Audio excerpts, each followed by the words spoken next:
ẹ wá ṣé ojoojúmọ́ náà fẹ́ máa fi kọ́ yín bí ilé ni wípé tẹ bá ti rí ọba àgbáyé tó bá ti wá sórí láìpẹ́ kẹ́ máa double tap so láì jẹ́ pé mo sọ you don't know ẹ ọmọ the right thing tó kàn tí bá ti wọlé so mo fẹ́ ẹsẹ̀ máa bẹ̀yìn pé kẹ́ máa double tap kẹ́ tó máa double tap àbí.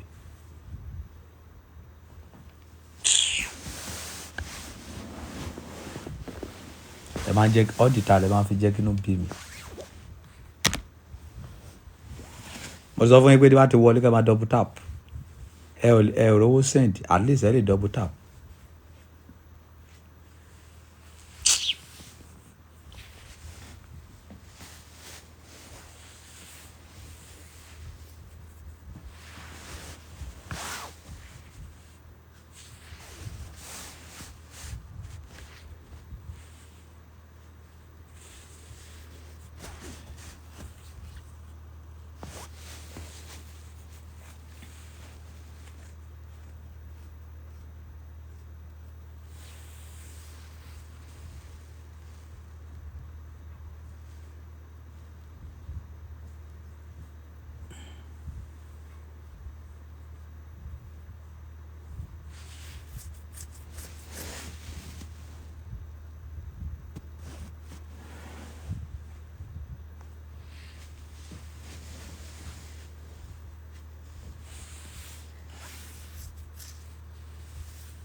Ask Google now. Why you not they do your SSA program? How much do you drop to be sponsored the program? I want SAPA people to be my friend advice.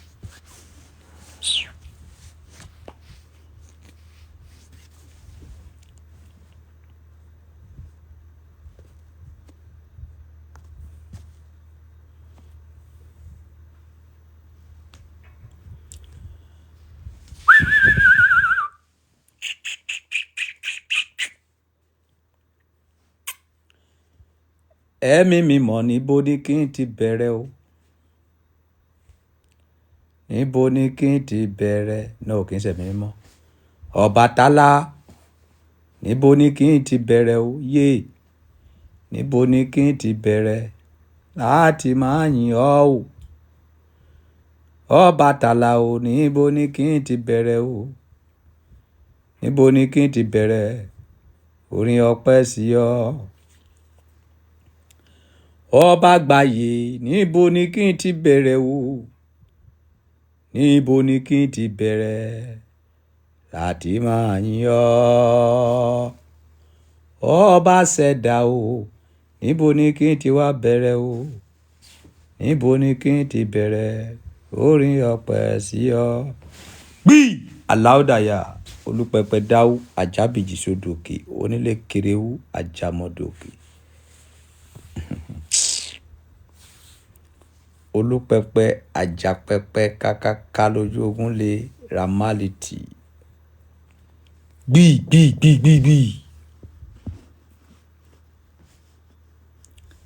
Yes. Ẹ jẹ́ ká wọnú question and answer lọ ní ráńpẹ́.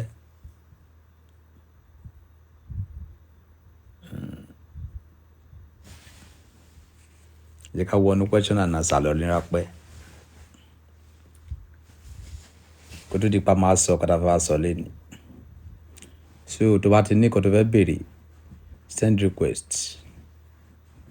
Tó bá wá sókè sọ pé ó fẹ́ wá kí ọba Solomoni àìrá fọ́jú ẹ̀. tó bá wá sókè tó bá fi ẹnu kí mi pé hello ọba à ń gbádùn iṣẹ́ takuntakun tẹ́ ń ṣe àìrá máa pa á. Nǹkan tó fẹ́ ṣe lókè ni wípé béèrè question. Má wá kí mi ò nídìí kíkí ẹ. Má wá fẹnu lásán kó wá máa fi ṣẹ́rìsì mi. I don't want it. Tó bá fẹ́ ṣẹ́rìsì mi kó fowó ṣẹ́rìsì mi. Mi ò ráyè ẹnu lásán. Tó bá dẹ̀ mọ̀ pé ò ní béèrè má wá sókè. Ẹ̀ tó bá ní béèrè nìkan ni kó send the request. That is all.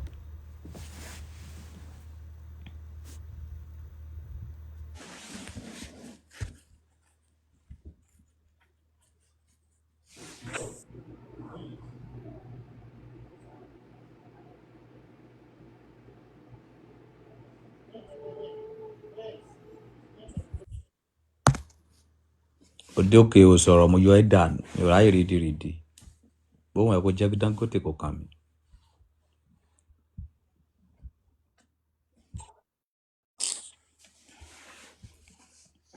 Mi ò ráyè rídìrídì.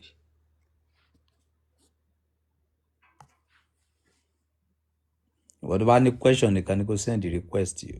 Ìwọ tó bá ní question má send the request bí yìí o. Mi ò ráyè ẹjọ́ o. Owó ló bá ẹ̀mí o. Owó tẹ́ fún mi láàárọ̀ yìí mo ti fi gbọ́ ọmọ o. Mo ti fi gbé tẹ́ńsọ̀m o.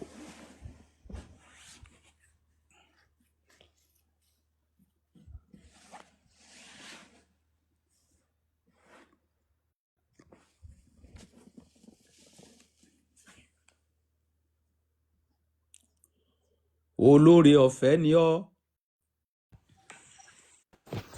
Ọba ẹ kálẹ́ sà. Kí ni ìbéèrè yín? Ìbéèrè mi àná ẹ̀ mo pè ní láìfì yín lánàá. So Kí ẹ ni gbé mi wọlé. ìbéèrè yín lè ní àná ti lọ? Ok, ìbéèrè mi lè ní ni wípé advice ni mo fẹ́ pè fún nǹkan kan ni pé kẹ́ lè ṣe. Tẹ́ bá dẹ̀ lè ṣe kíni, I'll be very grateful sir. Okay, And the thing is that. Ẹ fẹ́ advice mi. Bẹ́ẹ̀ni sà, mi advice mi tó advice yín. Ọmọ ò lè advice ọba. Ẹ má worry, ẹ má advice, mo ń gbọ́rọ̀ yìí. Ok, nǹkan tí mo fẹ́ sọ ni wípé ọba, mo fẹ́ kẹ́ ṣe program bó jẹ́ lórí life yìí nípa ọ̀rọ̀ single mother.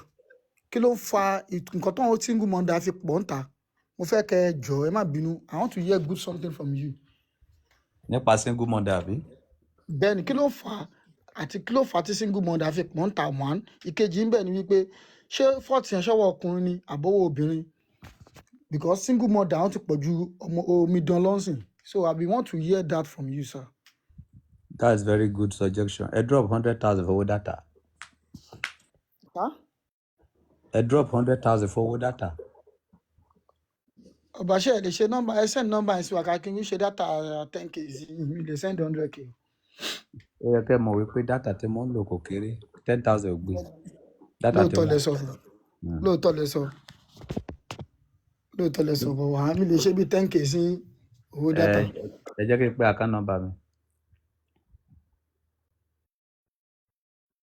Hello? Hello sir. I'm coming, wait, I'm coming. Mo ní kí n pe account number mi kí n send 10,000 yẹn.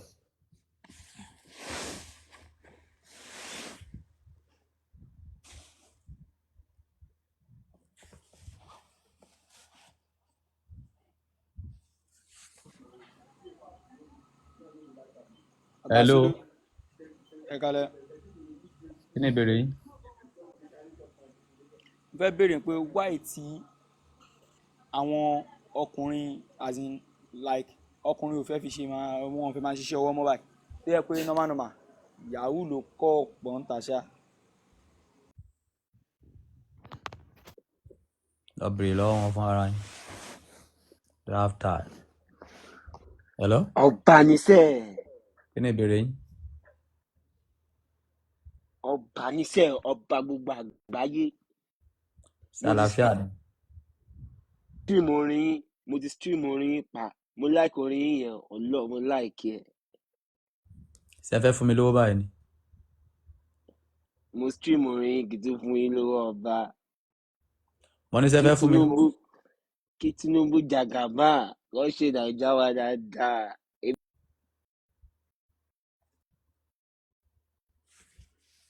wọ́n ti fagbó yóò gbárí.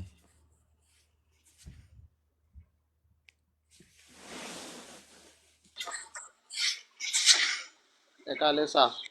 Ẹ káàbọ̀, kí ni ìbéèrè yín? Ẹ káalẹ́ sà. Ẹ káàbọ̀, kí ni ìbéèrè yín? Ẹ ra sà, ẹ kújọ́ mẹ́ta sà.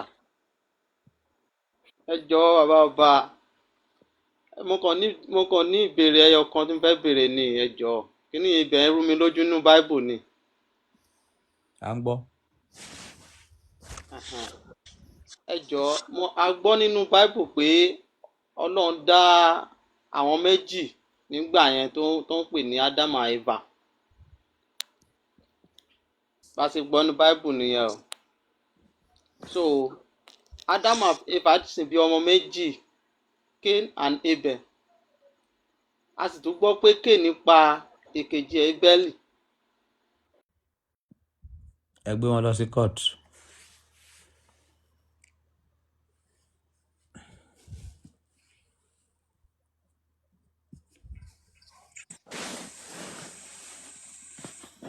Hello?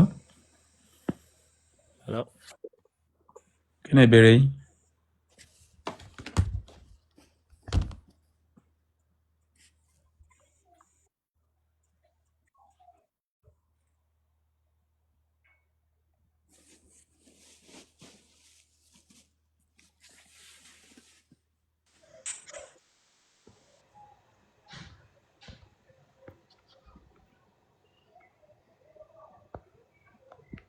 Hello?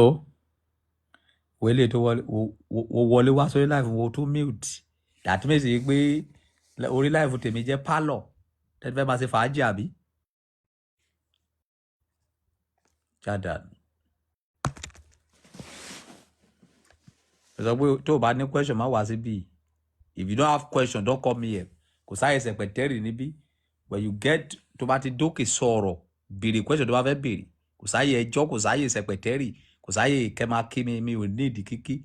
Kò sáyé Ọba Solomoni. I like what you are doing. Don't like me. Give me money. Kò sí èyí tó kàn mí kan like.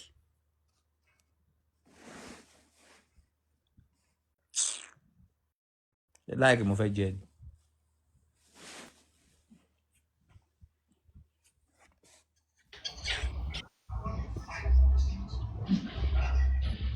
Hello, Ọba Solomon. Ẹ káàbọ̀, kí ni ìbéèrè yín? Ẹ káalẹ́ sà. Ẹ ra sà. Yes sà, àti Ghana mo ti ń wò yín báyìí. Okay. Yes sà, mo ti máa ń follow yín, but ó ní ìbéèrè kan tí mo fẹ́ béèrè lọ́wọ́ yín. Okay.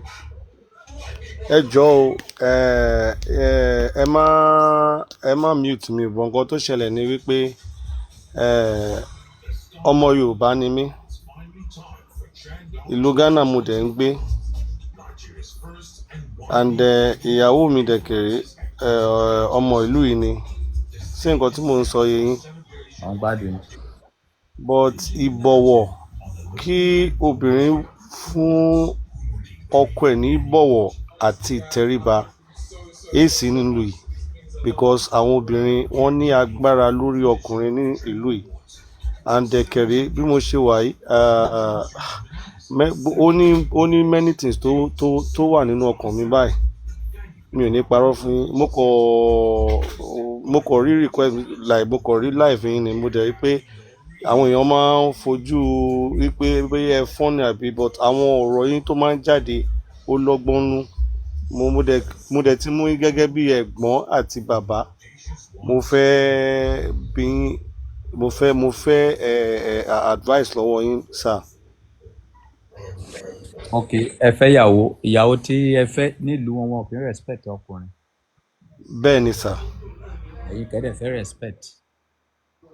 No, kò ń ṣe pé wọn kì í fún respect, but ó common ní ìlú yìí. Ó common wípé ẹ mọ̀ èèyàn lè máa mọ ìwà obìnrin àfi ìgbà tẹ́ ń gbé papọ̀ làwọn ìwà yẹn máa jáde. Adẹ̀kẹ̀rẹ́ adẹ̀tí bímọ, mo ti lọ́mọ pẹ̀lú ẹ̀. When nǹkan tó ṣẹlẹ̀ ni wípé in this life communication ṣe pàtàkì. Ìgbà tẹ́ ti mọ̀ wípé irú èèyàn bẹ́ẹ̀ ni àwọn ọmọ ìlú yẹn. tẹ́lẹ̀ mọ̀ wípé bàbá ẹ̀ lẹ fẹ́ Yorùbá ló yẹ kẹ́ ti máa rìn. bẹ́ẹ̀ ni sà tòótọ́ lẹ sọ sà. Yorùbá ló máa ń respect ọkọ. Kò wọ́pọ̀ nínú àwọn orílẹ̀-èdè míì tó máa ń respect ọkọ. Yorùbá nìkan la fún. So ìgbà tó tẹ̀ tí wá rí báyìí option méjì lẹ́nu. Ní kẹ́ máa fara dà lọ àbí kẹ́ lé obìnrin dànù ẹ máa ṣe kàn.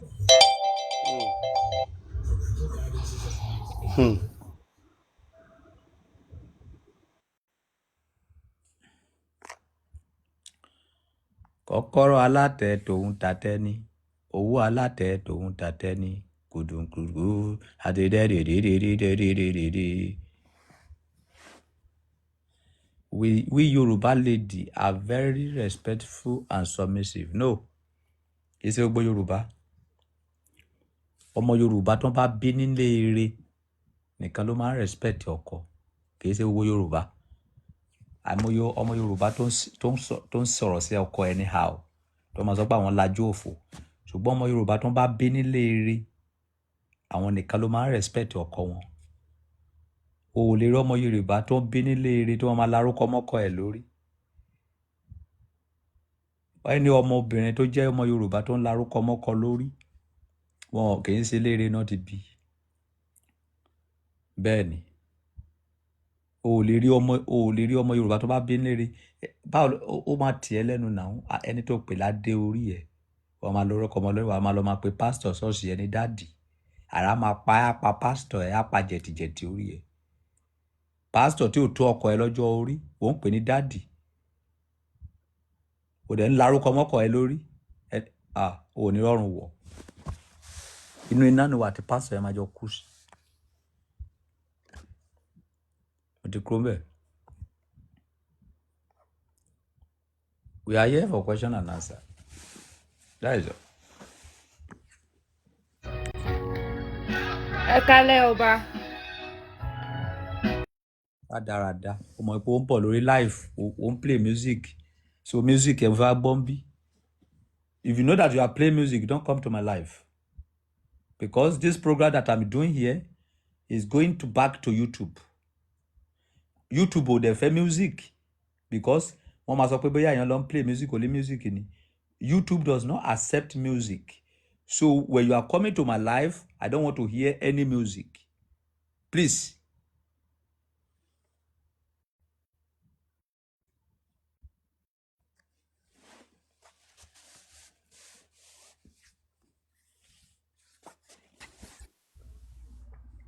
Hello. Ọba Solomon. Ẹ káàbọ̀ kí ni ìbéèrè yín? Ẹ kúrọ̀lẹ́. Ìbéèrè mi ni pé kí ló fà á tó fi jẹ́ pé táwọn ọkọ àtìyàwó bá ti ní opportunity láti travel out relationship wọn kò ń padà last lọ́hùn, kí ló máa ń fà á? Ṣé wàhálà ti wà ńlẹ̀ tẹ́lẹ̀ ni àbí kí ni ìdí nǹkan tó máa ń fà á? Ìlú yẹn jẹ́ ìlú ẹ̀san fún àwọn ọkùnrin. Ọkùnrin míì ti ní ìyàwó ẹ̀ lára nígbà tó wà ní Nàìjíríà tẹ́lẹ̀. So gbogbo obìnrin dẹ̀ ti mọ̀ wípé ẹni tó bá ti wọ ìlú òyìnbó obìnrin ló ní ìlú òyìnbó. So ìlú yẹn jẹ́ ìlú tí obìnrin ti ń dá sẹ̀ríà fún àwọn ọkùnrin tó bá ya ẹ̀hànà ní Nàìjíríà. Irú situation bẹ́ẹ̀ yẹn kí lèèyàn lè ṣe tó fi jẹ́ pé everything èèyàn máa lè manage situation yẹn tó máa fi balance. Nǹkan tẹ́ni yẹn lè ṣe kò jù wípé tó bá fẹ́ lọ sọ́run yẹn kó lọ ṣiṣẹ́ kó fi ìyàwó ẹ̀ sílẹ̀ sí Nàìjíríà tó bá ti kẹ́rù kó wá bá ìyàwó ẹ̀ ní Nàìjíríà bí. Kò sí obìnrin tẹ́ máa mú lọ sọ́run yẹn tí ò ní ya ẹ̀hànà because kò sí obìnrin tí ò wicked wọn ò rí bí ti lo wickedness wọn ni ló fà tó fi ń ṣe bí wọ́n pé wọ́n gentle. Tí ẹni bá gba obìnrin á balẹ̀ jẹ́ gan o. Kò sí obìnrin tó nice ní gbogbo àgbáyé. I repeat, I come again. Kò sí obìnrin ẹyọ kan tó nice torí wípé situation ibi tí wọ́n wà ló kààmù wọn. Bí obìnrin bá ní àyè láti dára tóhun ojú ọkùnrin á bó. So solution yẹn kẹ́ má mú wọn lọ sọ́hun kẹ́ fi wọ́n lẹ̀ síbí tẹ́ bá ti ṣiṣẹ́ lọ́hùn kẹ́ sì padà sí Nàìjíríà, that is all. ọba ṣe wá fi pé ẹ má bínú o, téèyàn bá wà lọ́hùn tíyàwó èèyàn wà ní Naija ṣe wá fi pé everything safe lọ́hùn. Advice tí mo fún yín kì í ṣe advice fún àwọn tí ò tí ì marry, fún àwọn tó ti marry ni. Àwọn tí ò bá tí ì marry, mo advice ẹ pé tẹ́nìyàn ò bá tí ì get nǹkan tó ń wá kó má tí ì marry. tó bá ti kọ́kọ́ lọ sí lóyìnbó tó bá ti get nǹkan tó ń wá kó ẹsẹ̀ wá sí Nàìjíríà kó wá marry kó wá settle down pẹ̀lú ìyàwó ẹ̀. Ẹni tó wà nílò òyìnbó tó fẹ́ yàwó sí Nàìjíríà, ìyàwó àdúgbò ló fẹ́, wọ́n á máa do kiri. Kò sí bóbìnrin ṣe ya ẹ̀hàn, kò sí bóbìnrin ṣe lè máa purọ́ fún ẹ. Obìnrin máa wà lórí oko, á máa ṣe fídíò call pé òun ò sí níbì kan, á dẹ̀ jókòó sórí oko. Ó advice ẹni tó bá tí ì marry rárá, báwọn bó ń wẹ láti lọ sí lóyìnbó ẹ kó lọ ṣiṣẹ́ ẹ. Tó bá ti ṣiṣẹ́ tó bá ti wà lọ́wọ́ ẹ, gbogbo ìgbà tó bá wà lọ́wọ́ yẹn o lè máa gbé girlfriend, o lè máa gbé aristo, but wo ti fẹ́ settle down, a padà wá sí Nàìjíríà, wà wá dá bó jẹ́ company ló fẹ́ dá sílẹ̀ kó settle down pẹ̀lú ìyàwó ẹ kẹjọ máa gbé. Ìyàwó ń gbé ní London, ọkọ ń gbé ní America, ìyàwó ń gbé labroad, ọkọ ń gbé Nàìjíríà. Ẹ ò kì í ṣe tọkọ-tìyàwó olóṣèlú they play olóṣò.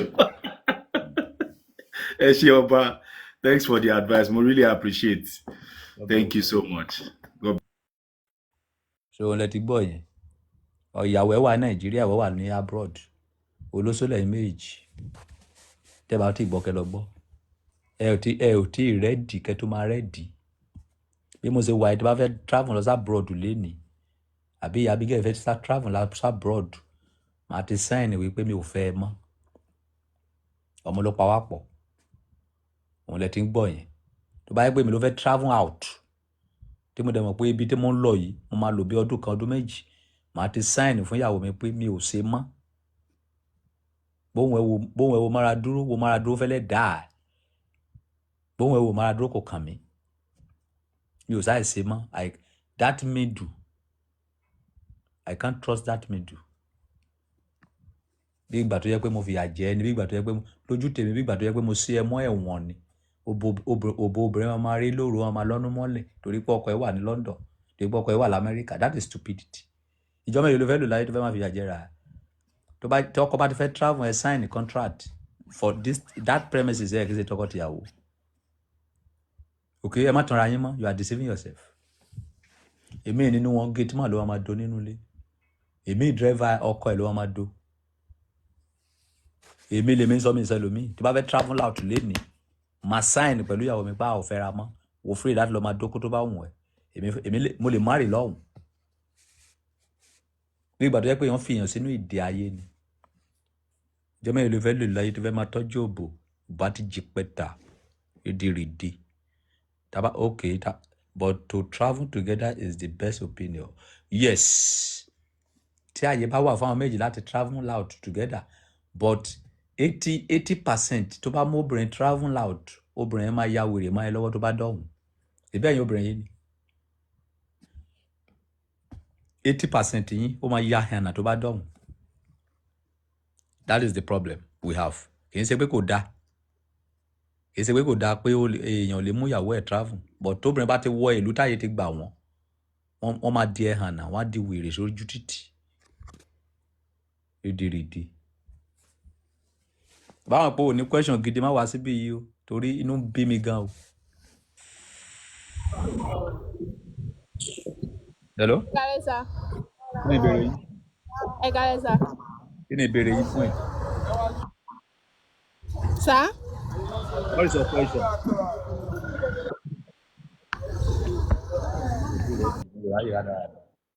Jáde. Báwọn pé ò tí rẹ̀ dà ti béèrè question má wá sókè, mi ò ráyè ẹjọ́. Ẹ kálẹ́ ọba. Máa send the gift. Your question mi ni pé mo fẹ́ ṣe ẹ̀sìn àbáláyé, so mo fẹ́ mọ ọjọ́ tó máa ń ṣe ẹ̀sìn, because mo mọ̀ pé Sunday for Christian, Friday for Muslim. So ìjọ́ wo gangan ni ìjọ ẹ̀sìn àbáláyé tó mo fẹ́ join? Ọjọ́ gbogbo lọ́jọ́ ẹ̀sìn àbáláyé. Ní particular day. Ìjọ́ tó bá ti mọ mi wo ti ṣẹ̀sìn. ìjọ tó bá ti jẹ́ epo owó ti ṣẹ̀sìn everyday Okay. ní ẹ̀sìn àbáláyé. Okay. Question mi nìyẹn. Ẹ ṣé sà. Kẹ́pẹ́ o. God bless. Ọba kẹ́pẹ́.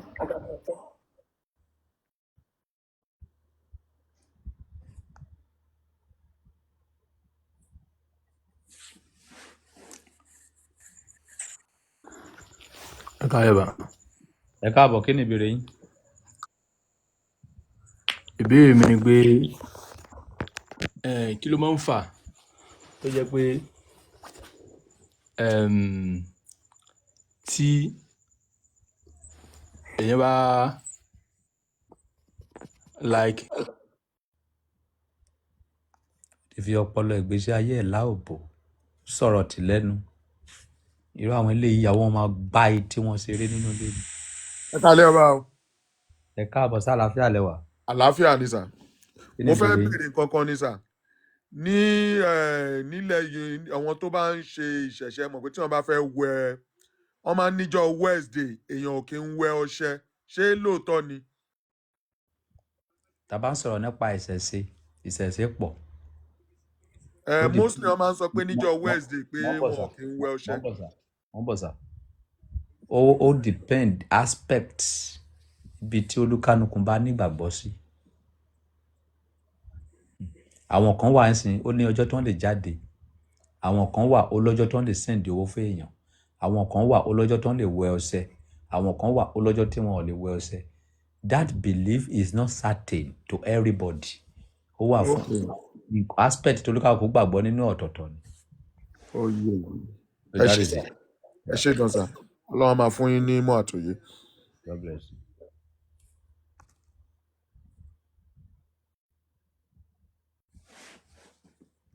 Well, we are talking about the ìṣẹ̀ṣe gùn lọ kò lópin. Ìṣẹ̀ṣe gùn lọ kò lópin. Hello? Hello ọba ẹ kálẹ́ sà. Hello ọba ẹ kálẹ́ sà. Ìbéèrè mi yìí pé for example sìn ọkùnrin tó travel lọ sí abroad so ìgbà tó dé abroad yẹn ó ń ṣe dáadáa so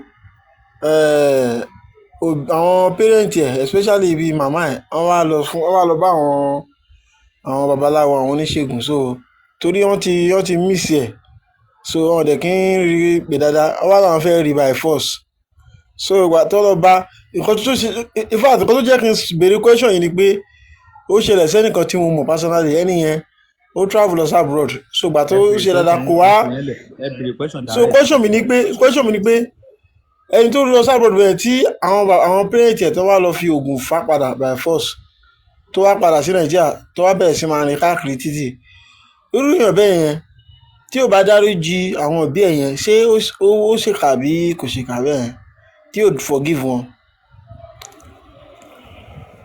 question mi ni ẹ sà. Mo máa dáhùn question yẹn ní ọ̀nà.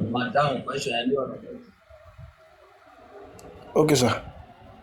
Èmi ò gbàgbọ́ wípé nìkan lè fi oògùn pa ẹnìkan láti lè fọ́ sí ìgbà bóyá sápá ló lẹ́yìn bóyá àwọn ò sàn tẹ́lẹ̀. Àwọn ìtú tó bá wá rí bẹ́ẹ̀ pé àwọn tó dẹ̀ confirm irú ìyá bẹ́ẹ̀ yẹn kò ní fojú kàn ní káyọ̀ máa fi parí. Ok. That is it. Torí ẹ ṣe sàbà ẹ ṣe wọn appreciate sà.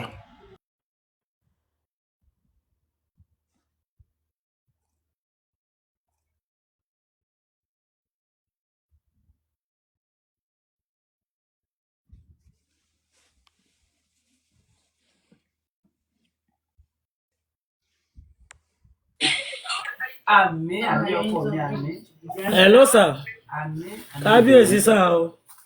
Ẹ káàbọ̀ kí ló dé? Ìbéèrè mi ni pé kí ló dé tí ọkùnrin máa ń ráìdì obìnrin? Ẹ máa sọ pé àwọn ọkùnrin kan kì í ṣe gbogbo ọkùnrin ó rà. Ọ̀rọ̀ mélòó la fẹ́ gbọ́? Ẹ ń gbọ́ kan lọ́hùn àtúngbọ̀ kan níbí. Mélòó la fẹ́ gbọ́? How many do you want to hear? hello sir. Ẹ káàbọ̀ sà. Yes sir. Ọba mo ní question kan. Ọba kí ni question yìí mo fẹ́ bèrè. Kí lẹ lè sọ lọ́rọ̀ nípa òbí tó deny ọmọ ẹ̀ nítorí pé ó fẹ́ ní boyfriend? Òbí tó deny ọmọ ẹ̀ torí pé ó fẹ́ ní boyfriend. Bẹ́ẹ̀ni. Ok, nǹkan tẹ́ try sọ ni pé ó fẹ́ fẹ́ ọkọ. Bẹ́ẹ̀ni. Ẹ̀yin wá béèrè pé ṣé ó ti bímọ rí. Bẹ́ẹ̀ni. Ó wá lóun ò tí ì bímọ. Yeah. Kì í ṣẹjọ́ ẹ̀ ọkọ ló dùn mọ́. Àti pé question kejì ni pé òbí tó bí ọmọ 6 tó dẹ̀ fi first born ńlẹ̀ tí òun rán lọ sílé ìwé tó dẹ̀ rán àwọn àbúrò ẹ̀ lọ sílé ìwé kí lẹ lè sọ ń parọ́ òbí yẹn? Kò rán àkọ́bí ẹ̀ kò rán lọ sílé ìwé primary school secondary school kò rán lọ. Àwọn àbúrò tó wá dé lẹ́yìn ẹ̀ ó rán wọn lọ sílé ìwé kí lẹ lè sọ ń pa ẹ̀? Ó ti wọ àkọsẹ̀jáyé yẹn wípé èpè tó mọ́ kéènì ti mọ́ ẹ̀gbọ́n yẹn wípé ẹ̀gbọ́n ló máa sáré àwọn àbúrò ló fà tó fi ràn. Okay sir, that's my question. Ẹ ṣé sir. Ẹ má bá yí. Ọlọ́run bọ́ yín bẹ̀. Ẹ̀gbọ́n ló máa sin àbúrò.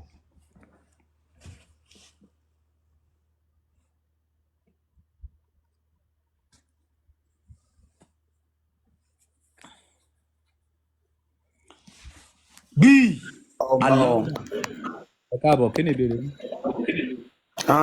Ìbéèrè mi ni pé obìnrin kan ó ti bímọ 4 fọ́kùnrin kan.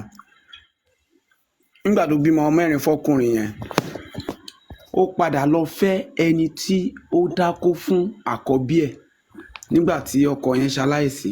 Bọ̀ gbogbo ibi tó ń dé ó ní nǹkan lòun bí àkọ́bí yẹn. Gbogbo ibi tí obìnrin yẹn dé ó máa ń dènà ipò nǹkan lòun bí àkọ́bí yẹn. Kí ni nǹkan tí obìnrin yẹn lè rí tó fi ń ṣe bẹ́ẹ̀? Má bínú ọba because kò yé mi. Obìnrin nìkan ló lè dáhùn. Kí lẹ wí? Obìnrin yẹn nìkan ló lè dáhùn question yẹn. Obìnrin yẹn nìkan ló lè ṣàlàyé ọ̀rọ̀ yẹn. Bẹ́ẹ̀ni. Ok. Midi. Ẹ kálẹ́ sà. Kí ni ìbéèrè yín? Ìbéèrè mi ń lọ lórí ọ̀rọ̀ tí ẹni yẹn kọ́kọ́ sọ nípa ti ẹni tó bá wà ní abroad tó sọ pé tí ọkọ àti ìyàwó bá wà tí wọn kì í respect ara wọn. Nǹkan tí mo fẹ́ sọ lórí ẹ̀ pé ó lè travel lọ sí state mi yóò kàn máa yọjú sí fún respect. Ìyẹn kúrò ń bẹ̀ number 1. Number 2 ni ìbéèrè mi kejì ni pé nínú àwọn tó máa ṣe ìṣẹ̀ṣe yẹn mo máa ń gbọ́ lẹ́nu ẹlòmíì pé ìmùlẹ̀ ṣé ó dáa kéèyàn ṣe ìmùlẹ̀ àbí kò dáa? Nǹkan tẹ́ máa béèrè ni wípé máa béèrè pé kí ló ń jẹ́ ìmùlẹ̀. Ok má bínú kí ló ń jẹ́ ìmùlẹ̀? Ìmùlẹ̀ ní nǹkan tí èèyàn 2 mẹ́ta pẹnu pọ̀. Wọ́n ní ẹnì kẹrin ò gbọdọ̀ gbọ́. So ìmùlẹ̀ dá tó bá ti jẹ́ ìmùlẹ̀ òtítọ́. So gbogbo ayé gbogbo ibi ní ìmùlẹ̀ wà pọ̀tọ̀nà tó oníkálùkù gbà ń ṣe ló yàtọ̀. Ìdí tí tìṣẹ̀ṣe fi yàtọ̀ ni wípé àwọn kan believe wípé wọ́n máa yín tó bá yín ara wọn tó bá láìjẹ ara wọn náà tó ṣe ìmùlẹ̀. Láìjẹ láìsí anything tí ẹ̀yin àti ènìyàn kan bá jọ di ọ̀rọ̀ kan tí ẹni àkọ́kọ́ yẹn tó bá fi inú kan bá yín lò tí ẹnì kejì bá fi inú méjì bá lò ẹni ẹ máa rápẹ̀rẹ̀ ó ṣe nǹkan pẹ́ láyé tó. Ẹ ṣé gan-an. Ẹ ṣé. Ìmùlẹ̀ dá. Ẹ ṣé gan-an. Hello. Ẹ kúrọ̀lẹ́ ọba. Ẹ káàbọ̀ kí ni ìbéèrè yín? Question mi ni pé àwọn ẹ̀gbọ́n tó ti wà ó yé yín tó yẹ pé bóyá nígbà tí ò sówó lọ́wọ́ èèyàn tí èèyàn ń sọ́fà gèrè tí wọ́n ò dá síyàn tí wọ́n help èèyàn as in tí wọ́n ṣàdá síyàn nígbà tí èèyàn ń sọ́fà then bí ẹnìyẹn ti wá ń rí owó díẹ̀díẹ̀ bí ó ti ń better bóyá ẹnìyẹn ti wá ní better life ṣé ó yẹ kó ṣe fún àwọn ẹ̀gbọ́n yẹn àbí kí lẹ feel?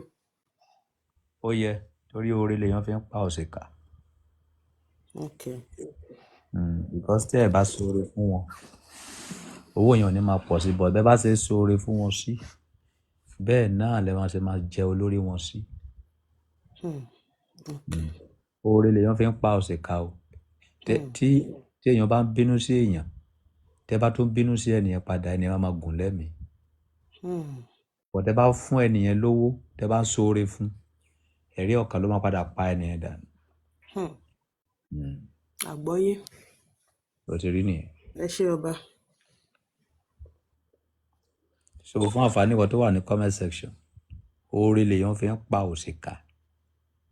Reality oògùn burúkú ni mo fún yín yẹn, àpátápàrà oògùn ni. Ẹni tó bá mọ̀ pé ẹnìyẹn ọ̀tá ẹ̀ wọ́n máa ṣoore fún. Èdìdì burúkú ni o, àpátápàrà èdìdì ni o. But kò lè yé yín. Ó ní àwọn tó máa yé, kò lè yé àwọn ọmọ kéékèèké. Ẹ káalẹ́ ọba. Ẹ káàbọ̀ sà, àlàáfíà ni. Àdúpẹ́ o. Ẹ̀jọ̀ mo Kí mọ̀ ni ní ìbéèrè? question kan mo fẹ́ béèrè. Ok. Ìyàwó èèyàn kọ́kọ́ yẹn wà nílùú òyìnbó kíyàwó wà ní Nàìjíríà kó wá fẹ́ ràn wá láti wá ṣe ọmọléèwé kó dẹ̀ di pé ó máa ń bá ọkọ ẹ̀ bu ẹnu kí lèèyàn lè ṣe sí. Ẹ ò tí ì sọ dáadáa. Ọkọ fẹ́ rán ìyàwó wá kàwé nílùú òyìnbó àbí báwo? Bẹ́ẹ̀ ni. Nígbà tó wá dé ọ̀hún tó wá ń gbọ́ ọkọ ẹ̀ lẹ́nu. Kò tí ì kúrò yìí wà ní Nàìjíríà ó dẹ̀ ń bá ọkọ gbó ẹnu. Ok, ó ti wá ń gbó ẹnu ní Nàìjíríà. Bẹ́ẹ̀ ni. Ó ń sọ fọ́kọ yẹn pé tóun bá dọ̀hún pé ìfọ́tá pa ọkọ yẹn dànù. Ẹ ṣé o. Ẹ ṣé o, ẹni tó lọ́rọ̀ wà níbi ó ń gbọ́ o. $41 million $41 million létí kọ̀ọ̀kan ni.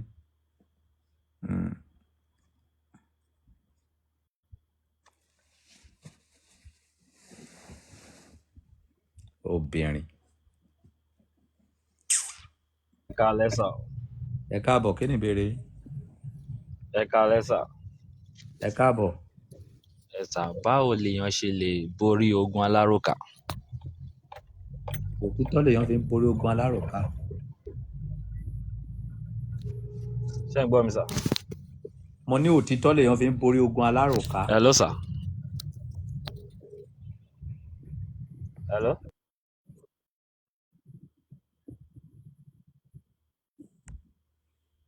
Tẹ́tẹ́ bá ti ní nẹ́tíwọ̀kì ẹ padà wá, a lè ṣàlàyé deeply.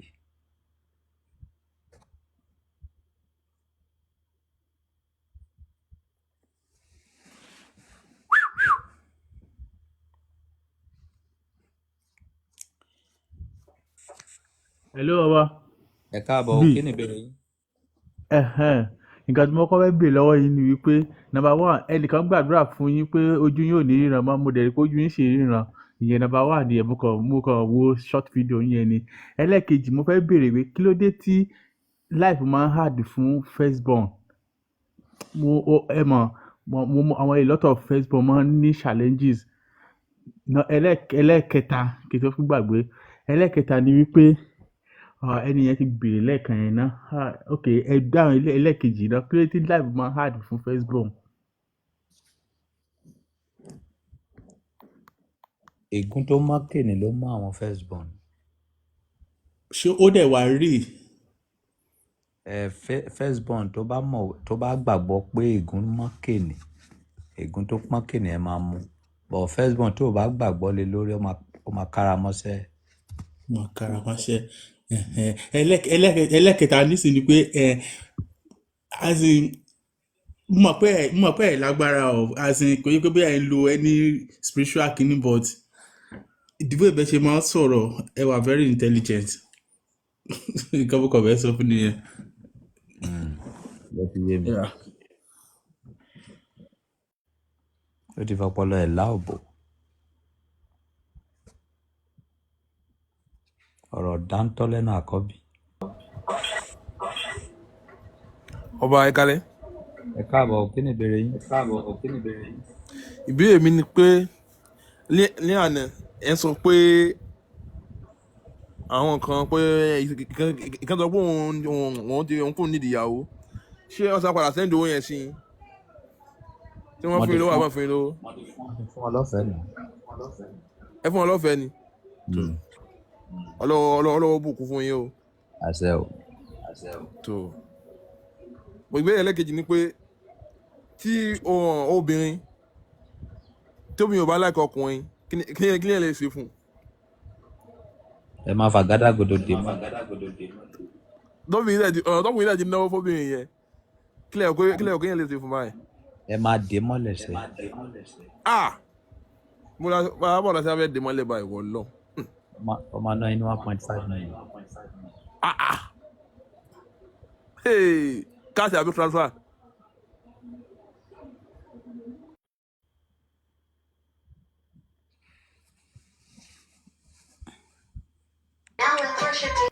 ẹ kálẹ́ ọba o.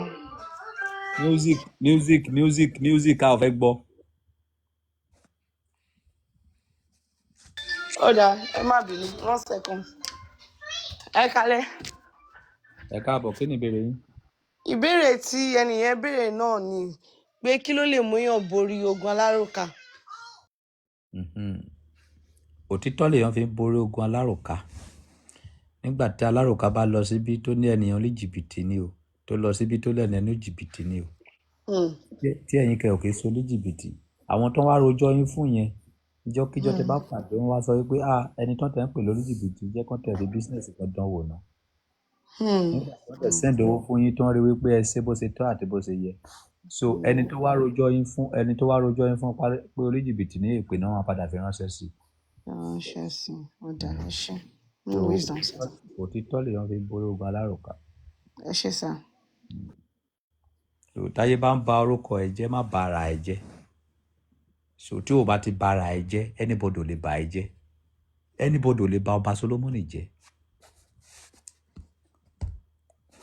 defamation of character wọ́n borúkọ mi jẹ́ ìwọ fúnra ẹ ti borúkọ ara ẹ jẹ́ tẹ́lẹ̀ you cannot spoil my name èmi nìkan ló lè spoil ara mi.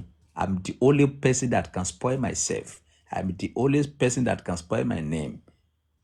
Nígbà tó lọ sọ fáwọn èèyàn pé oníjìbìtì ni ẹ má dá lóhùn ó lè rọ ni.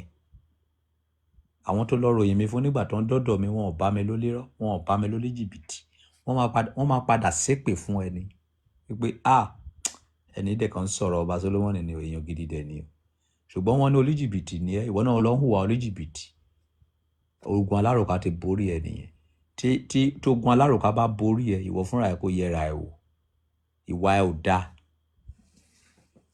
that is life okay anybody ò lè borúkọ ọba Solomoni jẹ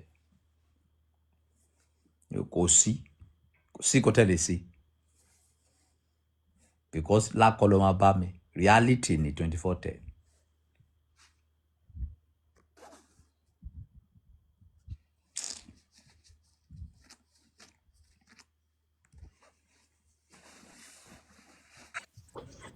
ẹ kálẹ́ ọba Solomon. ẹ káàbọ̀ kí ni ìbéèrè yín. mo fẹ́ béèrè pé ṣé lóòótọ́ ni àkúdàáyá wà ẹ jọ̀ọ́ mi ò mọ nǹkan yẹn ni mo ṣe ní kí n béèrè ẹ ṣe gan. mi ò rí kankan rí. ok nǹkan tí mo kàn fẹ́ mọ̀ náà nìyẹn. God bless you. Yes. ó lè wà ọ́ dẹ̀ lè má wà ọ̀ mi ò rí kan rí. hello. ọba Solomon ẹ káàbọ̀. ẹ káàbọ̀ kí ni ìbéèrè yín. ẹ kú gbádùn nípa àwọn aláròká ẹni fẹ́ béèrè lọ́wọ́ yín. ok. so nísìnyí tí àwọn èèyàn bá ń rojọ́ yín kiri so tó wá ṣẹlẹ̀ tó wá jẹ́ pé ọ̀rọ̀ wọn wá tálì mọ́ kọ̀ọ̀kan bí a coincidence kan ṣẹlẹ̀ so ọ̀rọ̀ aláròká yẹn wá fẹ́ ṣe kí lẹ lè fi wẹra yín mọ́. evidence ni. tó bá yẹ wà ní evidence tẹ lè fi prove ẹ̀ ńkọ́. kí lẹ wí. tó bá yẹ ní evidence tẹ lè fi prove ẹ̀. ṣebí òun náà máa èèyàn méjì ò lè pàdé irọ́ náà ṣebí òun náà máa ní evidence tó lè fi prove nǹkan tó ń sọ. ok kò sí wàhálà kò tó fẹ́ béèrè náà nìyẹn. ẹni tó sọ pé oníjìbìtì ni mí asáì ní evidence tí mo fi ṣe oníjìbìtì bóyá a jọ ṣe transaction kan tó bá dẹ̀ lọ forge transaction Mosiah ní statement of account òun náà dẹ̀ ní títí ẹ̀ so kò sí nǹkan tó fẹ́ fi borúkọ mi jẹ́ so ló bá sọ pé ọba Solomon ṣe kan wá proof ẹ̀ ó lè fẹ́nu ẹ̀ sọ ọkọ̀ tó bá wù ẹ́ but proof ẹ̀ fún wa ní evidence.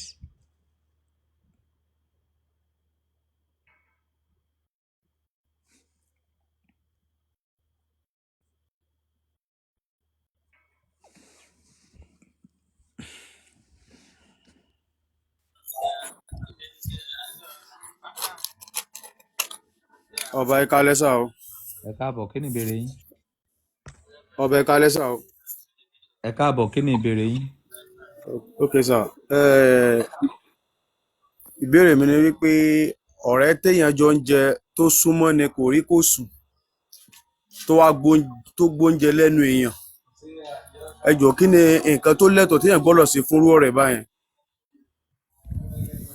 ẹ ò lè ṣe kankan fún ọkọ̀ máa kẹ́kọ̀ọ́ lára ẹ̀ ni. ok sà. Ọlọ́run ò sọ fún yín wípé kẹ́ ẹ lọ́rẹ̀ẹ́ kò sí nǹkan tó ń jẹ́ ọ̀rẹ́ kò rí kò sùn so ìgbà tẹ̀tẹ̀ tí lọ́ọ́ ní yẹn ẹ̀yin fúnra yín lẹ kó bára yín so ẹ kàn máa kẹ́kọ̀ọ́ látara ẹ̀ ní ẹ lè ṣe anything. ok.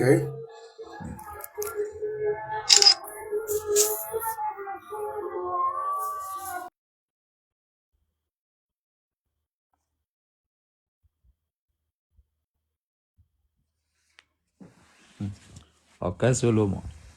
Hello, bàbá. ẹ káàbọ̀ kí ni ìbéèrè yín. Kí ló dé tó fi jẹ́ pé o ò fi mọ̀ jòbó lọ́nlé ayé ẹ̀ náà? Ara máa fọ́ ojú ẹ̀ ni.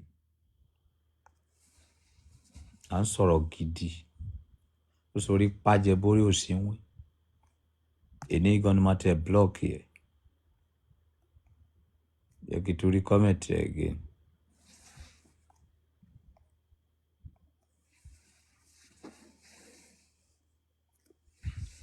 À ń sọ̀rọ̀ gidi gbọ́rọ̀ òbò wa ọ̀rọ̀ òbò náà sọ ń bì.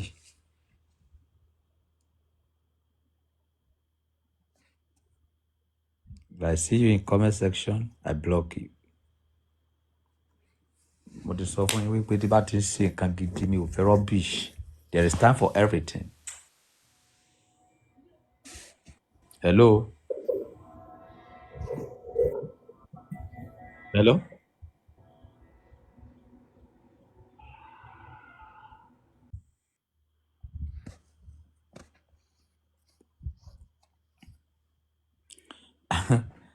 Ọ̀kẹ́ Solomon igi ewédú ló dẹ̀kun yín kùn ó lágbára lápá yìí lágbára.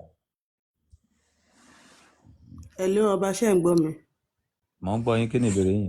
ẹ kú ètò question yẹn ni wípé tó bá happen pé èèyàn wà ẹ understand bẹ́ẹ̀ tó yẹ pé tí ọkùnrin bá kọ ẹnu ìfẹ́ sí ó máa kọ́kọ́ like ọkùnrin yẹn bí ọ̀sẹ̀ kínní ọ̀sẹ̀ kejì at worst oṣù kan tó bá di bí lẹ́yìn oṣù kan yẹn báyìí ọkùnrin yẹn á kàn kó ṣe kankan á kàn máa rùn sí kò tí ara á kàn máa kan sí ẹnìyẹn kí lẹ́nìyẹn lè ṣe.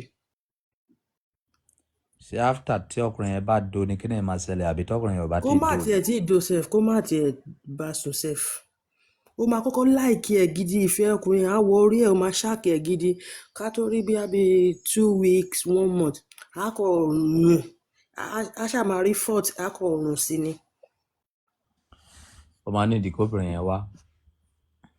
Okay. Ó ti ní àwọn àmì kankan tó ti wà nínú ayé obìnrin yẹn ni. Okay. But àwọn pásítọ̀ àwọn kan máa sọ fún yín pé ọkọ ọ̀run ni tó lè má sí ọkọ ọ̀run kó jẹ́ nǹkan míì. So wọ́n gbọ́dọ̀ wádìí ká tó ṣe ẹnìyẹn gangan ká tó mọ nǹkan tá a fẹ́ ṣe sí. Okay. No problem. ẹ ṣé.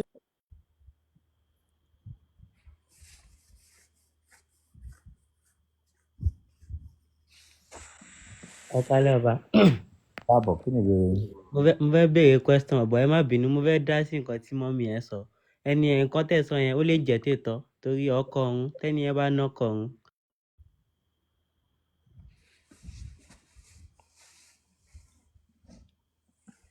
bíbí ò kì í ṣe ilé ẹjọ́ tẹ́ wọn máa ti máa rojọ́ tó bá fẹ́ ṣe polówó ọjà babaláwo ẹ̀ díẹ̀ mọ́ ẹnìyẹn kẹjọ ló máa ṣe polówó ọjà fúnra yín. ọba hello ẹ káàbọ̀. ẹ jọ̀ọ́ mo tún fẹ́ béèrè question yìí ó kàn lè wà fún ni ṣé bí ẹ ṣe rí ọ̀rọ̀ nàìjíríà ṣé nàìjíríà ṣì máa dáa. kò sí nǹkan tó ṣe nàìjíríà dànù. ọba everything tó ti worst ní nàìjíríà. èmi mo ń lo ná 24 hours everything ò yẹ ẹ̀yin kó wọ́n sí ìyẹn ọlọ́run gbà fún yín àwọn kan wà tó yẹ pé. bọ́lọ̀ bá ti gbà fẹ́mi ó ti tán. ok títí ló wà important. tí nàìjíríà bá ti gbà lọ́dọ̀ ọba solomon ó ti parí. ọba ló parí. láìsọ. àwọn olórí wa yẹn ọba solomon àwọn olórí wa mi ò fẹ́ ká tiẹ̀ dárúkọ ẹ ti mọ ibi tí mò ń lọ kí lẹ fi pé ọ ń ṣe tí kò jẹ́ kí nàìjíríà nílọsíwájú ó kàn worst sí àwọn àgbà. It is well. ó yá ẹ ti béèrè question ṣé àwọn olórí yín tó wà ń bẹ̀ ló bà ayé àwọn bàbá yín jẹ́ ní 40 years ago. ẹ dáhùn ni. ó ti ń wọ́ wá láti back in the days. but èmi feel pé anybody hello sir anybody ò bá ayé anybody jẹ́ olúkálùkù ló bà ayé ara ẹ̀ jẹ́. ẹ jẹ́ kí n sọ ibi tí a ti ní problem. mentality tó ń gbé sí orí gbogbo wa ní kékeré. you must go to school. àbí. bẹ́ẹ̀ni. lẹ́yìn tí ẹ bá wá lọ sí school lẹ́yìn tó bá wá jáde wàá wá máa bẹ̀bẹ̀ kiri wàá máa gbéwèé kiri ọ́fíìsì ẹjọ́ ìgbà mi ṣiṣẹ́. so school téèyàn lọ ìlú ọkọ̀ promote iṣẹ́ bára. wọn ò kọ́ ènìyàn bó ṣe lè lo ọpọlọ ẹ̀ láti fi gẹ̀ẹ́tì owó wọ́n kọ́ wa bá ṣe lè lo ọpọlọ wa láti máa fi ṣe slave ni. slavery. so nínú àwọn tó bá lọ sí school tó ní ọpọlọ pé school tí mo ń kà yìí o mi ò fi sin ìjọba o mo fẹ́ fi school yìí mo fẹ́ fi create àyè fún ara mi ni àwọn nìkan lẹ́rìí tó máa ṣoríire. ìgbẹ́ni bọ̀ tó bá ti ní mentality pé school tí mo ń lọ yìí o mo fẹ́ di lọ́ọ̀yà mo fẹ́ dadájọ́ mo fẹ́ máa ṣe kíní kan lábẹ́ ìjọba o ti mọ̀ pé wo wá ṣẹ́rú ayé ni. because kò sí owó tó fẹ́ gbà níbẹ̀ tó fẹ́ ṣe ẹ́ láǹfààní tó fẹ́ kábùkátà. ọba nǹkan ó tiẹ̀ tún ní kankan tí mo tún wá notice mo feel pé àwa ènìyàn gan fúnra wa a need láti depend on government. àwọn ṣe rí ẹ mọ nǹkan tí mo tẹ fàyọ ṣe rí àwọn pásítọ̀ wa tó pọ́n ṣe pọ́n gun private jet tó ń ní gbígbá tó ń ní àwọ̀ tí àwọn náà tó. àwọn pásítọ̀ ẹ̀ rán ẹ níṣẹ́ pásítọ̀ ẹ̀ jára ẹ̀ má tán ra ẹ̀ mọ̀ ń bọ̀.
anybody ò ṣe yín o, ìwọ ló ṣe ra ẹ o, kì í ṣe ìjọba ló ṣe iná tí mo ń lò yìí fún mi o, ok, ìwọ ló máa lo 36 yẹ tó máa dictate irú ẹ̀dá tó jẹ́, irú èèyàn wo ló jẹ́.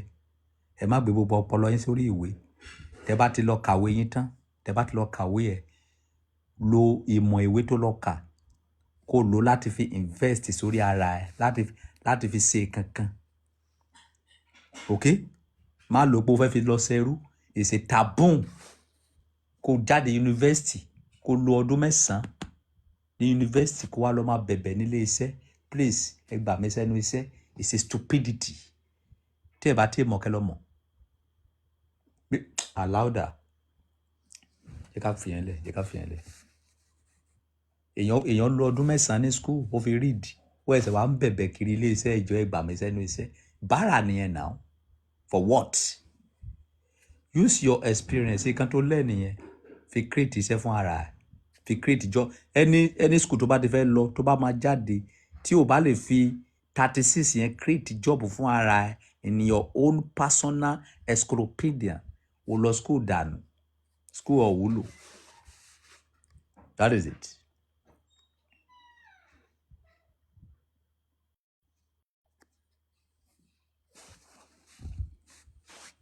Obìnrin mi wà lẹ́yìn tó bá jáde yunifásitì, ó dìgbà tí gbogbo wọn bá, ó dìgbà tí wọ́n bá dọ́pa kó tó gbà sẹ́nu iṣẹ́. Ìdìrì. Hello.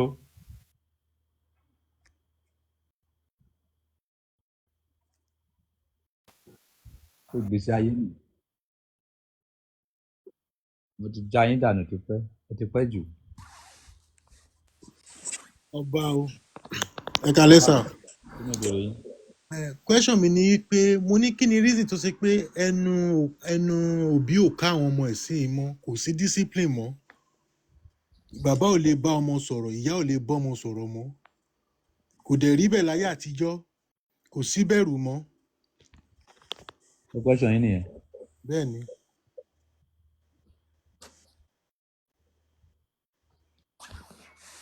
Ṣé ẹ lè gbọ́rọ̀ sẹ́ni tí ò fún yín lóúnjẹ? Bọ̀ ọba nígbà yẹn tí àwa náà wà ní kékeré náà, kì í ṣe ibi torí ọ̀dọ̀ girama náà lèmi náà ti dàgbà. Kò sí much náà gbà yẹn, ṣùgbọ́n tí girama bá fojú bá wa sọ̀rọ̀, sign lásán, body language àti grab, ìbẹ̀rù wà láì tẹ̀sí owó gbà yẹn. Bọ̀ nísìnyí, òbí mi ò tẹ̀lé bá ọmọ sọ̀rọ̀ pé kó ẹ mọ̀ gbogbo ẹ ti dàrú. Ṣé láyé ìgbà yẹn ṣe ẹ ń lo iPhone? Kò sí. Kí lẹ fẹ́ fowó ṣe nígbà yẹn? Gbogbo nǹkan tó wà ní mentality nígbà yẹn bẹ́ẹ̀ ṣe máa jẹun ni. Ọmọ 12 years nísìn, gbogbo nǹkan tó wà ní mentality ẹ̀, ó fẹ́ ra phone, ó fẹ́ jẹun, ó fẹ́ ṣe makeup, ó fẹ́ ra woman hair. Ìyá ẹ̀ tó lè fún ní 1000 láàárọ̀, sẹ́yìn ló fẹ́ gbọ́rọ̀ sí lẹ́nu. So olówó ló lọ́mọ nísìn o, ẹ tó bá lówó kò bímọ. Ọmọ ẹ máa dọmọ lọ́mọ lẹ́sẹ̀kẹsẹ̀ ni o. Okay, and second question. Ẹ̀rẹ́ni tó máa fi ìyá àti bàbá ẹ̀ sílé tó máa bú bàbá ẹ̀ lẹ́gbẹ̀ẹ́ tó dẹ̀ máa lọ máa gbèjà Davido lórí íńtánẹ́ẹ̀tì àti Wizkid. Ẹ̀rí páyé ṣe wọ́n ni, ẹ̀rí wípé kì í sojú lásán, wípé ìtorí pé tálákà ló bí wọn, òun ló fà tó wọn fi mọ ìlú bàbá àti ìyá wọn, tó yẹ pé àwọn celebrity náà lọ gbèjà lórí íńtánẹ́ẹ̀tì. Because ìyẹn ti lówó, because wọ́n mọ̀ pé tí wọ́n bá sọ̀rọ̀ bẹ́ẹ̀ yẹn, bóyá tí yẹn bá rí fídíò wọn, bóyá lè fún wọn ní 1 million, 10 million. Ẹ rò pé wọ́n ń gbèjà Davido, wọ́n ń gbèjà Wizkid. It's because of whether they can see opportunity from them. That is all. The funnest part náà again, ọ̀rọ̀ sẹ́dá wa youth Nàìjíríà, sẹ́rí ọ̀rọ̀ yín gbà mí ẹ̀, mo kàn máa ń reason yìí pé ó dàbí pé ti wá sí abroad rí, tẹ́sí wá ní àwọn experience kan tó. Ó ti yé mi bẹ́ẹ̀ yẹn. Olówó láyé mà o. Tí o bá, ẹ̀yin bàbá yẹn ìyá, tí o bá ti lówó lọ́wọ́ òbí mà o, ọmọ ti dọmọ lọ́mọ o. Ní ayé tá a wà yé ni o, o kàn tán ra. Hello, Títí, o gbọ́dọ̀ jáde o. Dáàdì mi ẹ fi mí lẹ̀. Màá kọ́ ẹ lọ́mọ, ìgbà tí ẹ kọ́ mi lọ́mọ kí lẹ já mọ́. Ìgbà tí ẹ kọ́ mi lọ́mọ tẹ́lẹ̀ kí lẹ ṣe? Ẹ jọ ẹ kúkú kọ̀ mí jọ. Àwọn ọmọ tó jẹ́ wípé hookup ti ba orí wọn jẹ́, per night 50,000 náà ń gbà. Àrí hookup tó ń gba 100,000 per night. Ṣé ìyẹn ló fẹ́ gbọ́rọ̀ sóbì lẹ́nu? Kí ni ìyá ẹ fẹ́ sọ? Kí ni bàbá ẹ fẹ́ sọ? bàbá tó lè rí 1,000 fún léde generation yìí ti lọ ní fúkṣọ ìwọ tó bá lówó má bímọ o bó o bímọ o bí ọmọ fàdúgbò o bímọ fẹ́rù ìta. It is a pity for this generation. Don't let me lie for you people. Wọ́n bímọ. Ṣé wo lè pe ọmọ ẹ ní ìsìnkú wá fún ẹ lóúnjẹ kó dá ẹ lóhùn? Ṣé wo lè pe ọmọ ẹ pé kó wá kó dá ẹ lóhùn?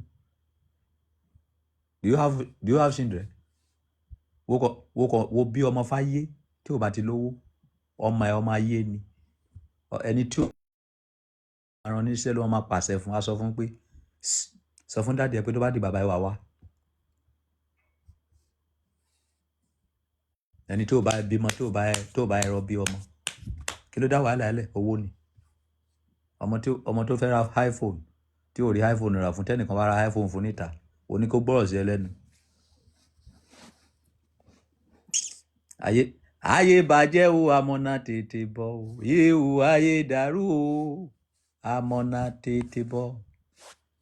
Ayé bàjẹ́ o amọ̀nà tètè bọ̀ o ayé dàrú o amọ̀nà kan ò ní wá ayé àmọ̀nà kan ò ní túmọ̀ débi kó fẹ́ bá Jésù tó jẹ́ wípé àwọn ènìyàn fojú ẹ̀rí mà bó kó tó lọ ìyẹn eléyìí tó pariwo nígbà yẹn pé ọlọ́run mi ṣe tó fi kọ̀ mí sílẹ̀ ìyẹn máa tó wá jẹ́ wá. Jésù ò ní wá mọ́ kí ló fẹ́ wá sí ó mọ̀ pé àwọn èèyàn ti ya ẹ̀hàn nà ayé ìgbà tó sọ pé ó máa padà wá yẹn àwọn èèyàn ti ya wèrè báyìí nígbà tó nǹkan bá ń wò wá náà tọ̀run pé àwọn eléyìí tó ti ń ṣe jẹ́ẹ̀tì tó ti ṣe bọ́ǹbù yìí wọ́n lè yìn mẹ́pa o má yẹ kí n lọ kí ló ń sọ yìí ẹ máa tanra yín amọ̀nà kọ́ máma jára ẹ kó wá nǹkan gidi ṣe káyé tiẹ̀ lè nítumọ̀ lọ́dún dàmọ̀nà kan ìwọ ló máa sàmọ̀nà ara ẹ o èlé là má sàbá kìtà ni ọlọ́run mi ṣe tó fi kọ̀ mí sílẹ̀ bí ẹ̀ ló pé ní. Ọba Solomon. Really, your time is going. Wait and get. Ọba Solomon. Kí ló dé tó jẹ́ pé àwọn èèyàn kí ẹ rò bóyá ó jẹ́ káwọn èèyàn bẹ̀rẹ̀ láti máa ní pé kọ́ máa ní religion. Kí ló jẹ́ káwọn humans ṣe bẹ̀rẹ̀ religion? Kí ló fún àwọn ènìyàn kó fi bẹ̀rẹ̀ religion? Foundation of religion is like bet power, bet Naija. It's a business. It's a strategy of slavery. Mo lè pe mo religion ní modernized slavery. Wọ́n modernize yẹ sẹ́wọ̀n pé tí wọ́n fẹ́ kó wa lẹ́rú tẹ́lẹ̀ sẹ́wọ̀n pé wọ́n máa gbé gíhá wa lẹ́nu wọ́n máa kó sèdè sí lọ́wọ́ but no wọ́n máa kó ẹ lẹ́rú with sense. Ìdí nìyẹn ọ̀rọ̀ kan wà ní bíbélì ṣe rí bíbélì tẹ́ wá ń wò yẹn ó máa kọ́ ẹ bó ṣe máa mú èèyàn lẹ́rú ó máa kọ́ ẹrú bó ṣe máa gbára ẹ̀ sílẹ̀ but ìyẹn ẹrú tó bá lè kàwé dáadáa ọ̀rọ̀ kan wà ní bíbélì àwọn èèyàn kì í ka kìrìsìtẹ́nì àwọn kìrìsìtẹ́nì ò focus ibẹ̀ yẹn ó ní ẹ máa kíyèsí àwọn wòlíì tó máa tọ̀ yín wá ní àwọ̀ àgùntàn ṣùgbọ́n apanijẹ ìkòkò ni wọ́n nínú. Sẹ́wọ̀n pé táwọn pásítọ̀ bá fẹ́ preach fún yín sẹ́wọ̀n pé gentle ni. Ẹ ò rí pé àgùntàn máa ṣe bí ìdílé ni. Ẹ gba Jésù sínú ayé yín ṣùgbọ́n ẹ máa wá san ìdá mẹ́wàá. Tẹ́ ẹ bá san ìdá mẹ́wàá ẹ wọ ìjọba ọ̀run. Ẹ̀yin náà ẹ máa wò nǹkan ọba ẹ̀yin pé ẹ̀yin ṣe religion ẹ̀jẹ̀ ń wá ọ̀nà. Wá máa lọ ẹjọ́ ẹ ti pọ̀ ju tèmi mi ò ráyè ẹjọ́ mo ti dá ẹ lóhùn. So religion is a strategy. Religion can be defined as a modernized slavery. That is what the name that we can give religion. Tó bá jẹ́ bẹ́ẹ̀ èmi lọ dọ̀bálẹ̀ mo lọ fẹ́ yàwó pásítọ̀ tẹ̀lé mi débẹ̀ àfáà tẹ̀lé mi débẹ̀ ìyàwó tí mo fẹ́ mo wá pè láàárọ̀ Sunday àbí láàárọ̀ ọjọ́ Jímọ̀ mo wá ní hello ìyàwó mi lọ sóúnjẹ àáfàá mi ti sọ fún mi pé mi ò gbọ́dọ̀ léètì dé jana kí náà ń pè é ṣé mo lùdì náà pè é ni pásítọ̀ ti sọ fún mi pé mi ò gbọ́dọ̀ léètì dé ṣọ́ọ̀ṣì o ìyẹn ìyàwó tèmi fẹ́ àìrá máa pa obìnrin nì obìnrin nì lùgbàdì ayé lọ́jọ́ náà àáfàá ló máa dó ẹ pa mi ò ní dó ẹ mọ́ ikú pa ẹ lọ́jọ́ nì ìjọ nì máa fi aláùdàyà ó ní gbélé mi mọ́ lọ máa dó àáfàá lọ máa dó pásítọ̀ wọ́n sọ pé tó bá lè dìde ṣọ́ọ̀ṣì ò ní wọ̀jọba ọ̀run àbí wọ́n ní tó bá lè dìde mọ́sálásí ò ní wọ̀jọba ọ̀run èmi sọ pé kó wá sọ oúnjẹ fún mi láàárọ̀ Sunday oní pásítọ̀ ẹ sọ fún ẹ pé tó bá lè tì wípé ò ní wọ̀jọba ọ̀run wọ́n fi aláùdàyà máa ta ọlọ́run tí màá rà tí máa dá má sí bó jẹ́ aago kan ọ̀sán ló sóúnjẹ tán aago kan yẹn ló máa lọ sí ṣọ́ọ̀ṣì ní kó fọwọ́ mú ṣọ́ọ̀ṣì àfi kó fọwọ́ mọ́ ọkọ̀ wá sí kan tí bá ti lé ẹ dànù wá ló máa gbé ní ṣọ́ọ̀ṣì. Stupid people with stupid category stupid knowledge. ẹ̀yin aya ẹ máa bọ̀wọ̀ fún àwọn ọkọ yín ló sọ wọn ò ní ẹ̀yin aya ẹ máa bọ̀wọ̀ fún àwọn pásítọ̀ yín ju ọkọ yín wọn ò ní ẹ̀yin aya ẹ máa bọ̀wọ̀ fún àfáà yín ju ọkọ yín ẹ má ṣeré kéré o ìwọ ọkùnrin tó bá wà níbí tó bá sọ pé kíyàwó ẹ wá sóúnjẹ fún ẹ lọ́jọ́ Sunday tó sọ pé òun lọ sí ṣọ́ọ̀ṣì lé dànù kó kórí burúkú ẹ lọ bá pásítọ̀ ẹ kan jọ máa sòsì wọn lọ́hùn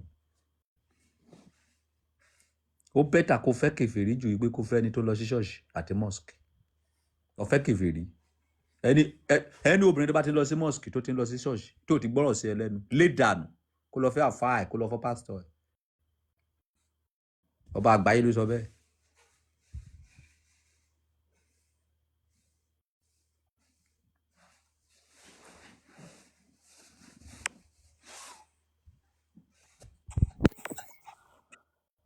wọ́n ti jẹ́ kí inú bí mi lálẹ́.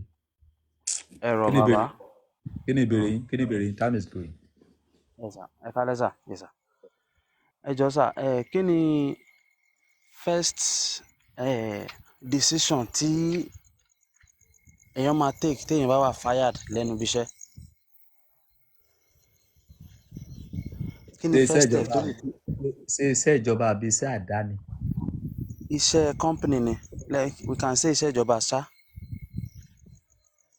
tí wọ́n bá ṣàkèyàn lẹ́nu iṣẹ́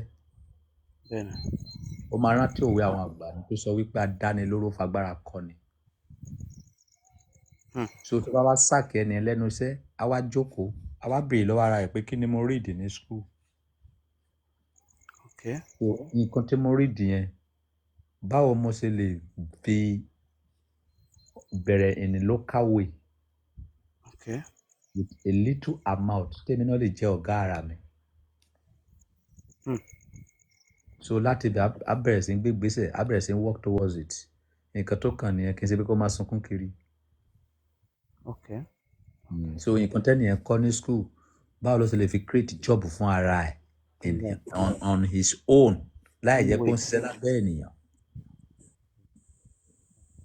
for example kí lẹ kọ́ ní school ìgbà tẹ́ lọ sí school. kí lẹ pé. mass communication mass com. kí lè túmọ̀ mass communication ní Yorùbá.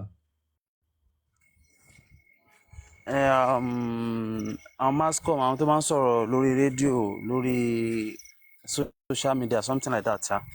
That's very good.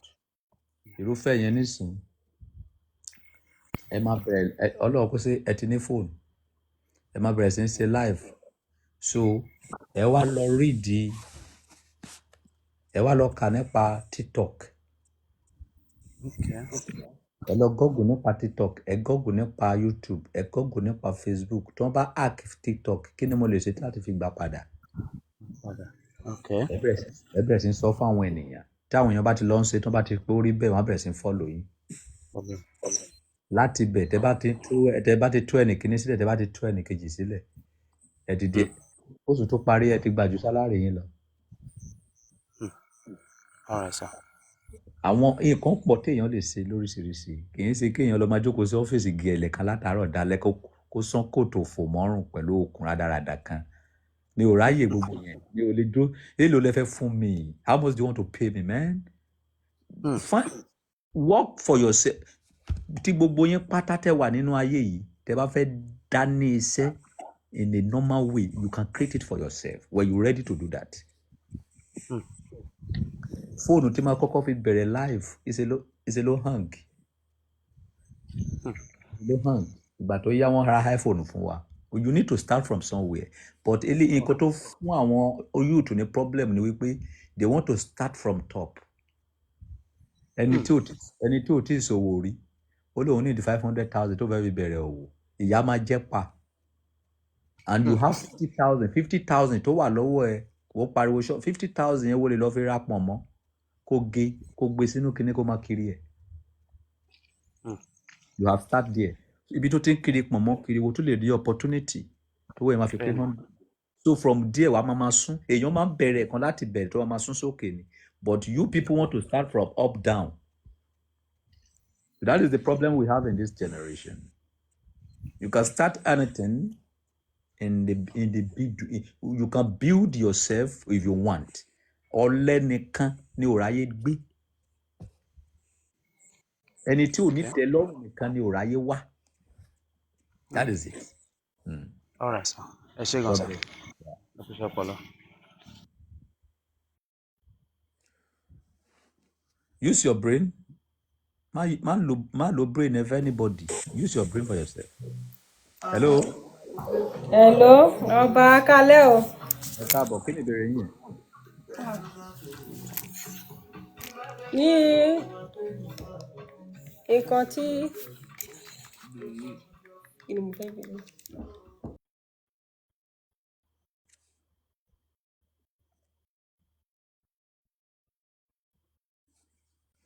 Ẹ ọmọ ọkọ tẹ́ fẹ́ sọ bóyá ọ̀rọ̀ ìgbà tẹ́rọ. Ọba ẹ kalẹ̀ sà. Aláìọ̀rọ̀ lẹ sọ ẹ kí n lò ó kí ni ẹ má bínú ṣọ́ọ̀pù mo wà ní ẹ jẹ́ kí n gbójú mi síta. Ẹ wo ọ̀rọ̀ tẹ́ sọ ọba wàhálà ẹ̀ parọ́ ẹ ṣe gan ni ìṣítí gidi kò lẹ sọ síta yẹn. Ẹ jẹ́ kí n rántí ìgbà tí mo fẹ́ open shop yìí ìgbà tí mo bẹ̀rẹ̀ shop bẹ̀rẹ̀ pẹ̀lú 200,000 naira Nàìjíríà ó ní mo fi bẹ̀rẹ̀ nígbà yẹn mo máa ń taṣọ nílé mi ni mo dẹ̀ máa ń ṣerun nílé mi so kò dìgbà téèyàn bá tó ní millions kéèyàn tó bẹ̀rẹ̀ business bẹ́ẹ̀ ṣe sọ ẹ ṣe gan ni ọpọlọ yóò ní dọ́bà o so mo really appreciate kọtẹ sọ́nsìn thank you sir love you. Love you. Ó máa ti kó mi jẹ tẹ bá kó sí páàpù mi. Ẹ kalẹ́ sàn. Ẹ káàbọ̀ kí ni ìbéèrè yín. Ọba ìbéèrè tèmi ni mo fẹ́ béèrè pé kí ni ìyàtọ̀ nínú ẹ̀sìn àti ìṣẹ̀ṣe.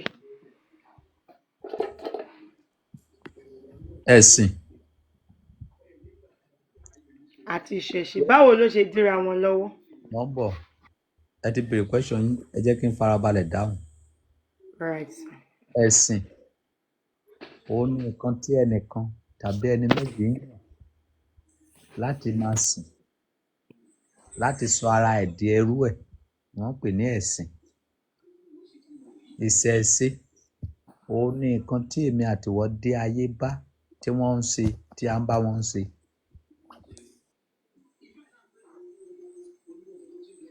All right.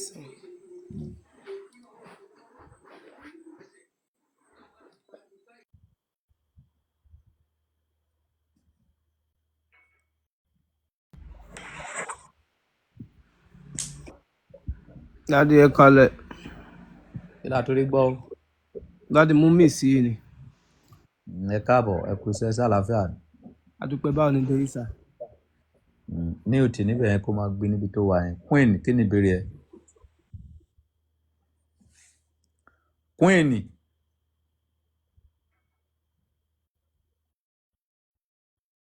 Queen.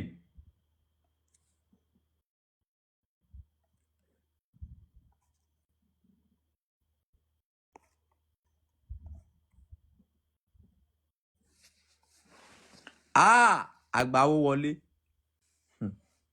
T-Bay. Ṣé kìí kó play ni? Ọba. Mo ṣáà pé mo rí 40-something MB, mo rò pé. Hello. Ẹ máa ṣe rádaràda ẹni títì.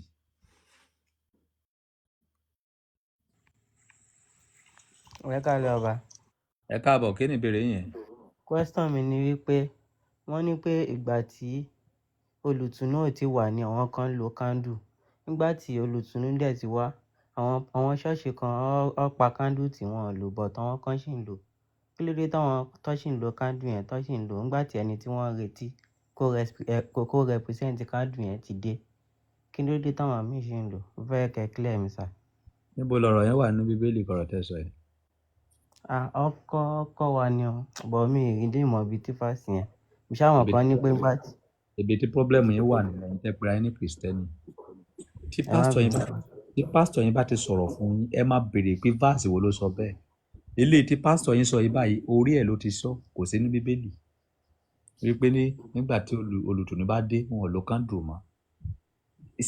Those àwọn ẹ̀kọ́ wọ̀nyẹn is a manipulate lecture. So please, I beg you, in the name of Holy Center, anytime tẹ́ bá ti lọ sí Bible school or Bible study, anything tí pastor ẹ bá ti sọ pé níbo ni Bible verses yẹn wà. Tí o bá ti rí Bible verses mú jáde, má gbàgbọ́. Alright sir, máa padà wá tún béèrè tí wàá ti rí Bible yẹn. God bless you.